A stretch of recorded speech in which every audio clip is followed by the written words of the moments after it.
আমি শপথ করিতেছি যে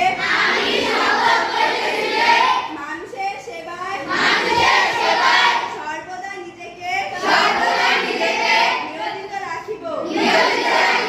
দেশের প্রতি অনুগত থাকিব। দেশের একতা ও সংহতি বজায় রাখিবার জন্য সর্বদা সচেষ্ট থাকিব। হে মহান সৃষ্টিকর্তা, আমাকে শক্তি দিন। আমি যেন বাংলাদেশের সেবা করিতে পারি এবং বাংলাদেশকে একটি শক্তিশালী ও আদর্শ রাষ্ট্র হিসেবে গড়িয়া তুলিতে পারি। আমিন।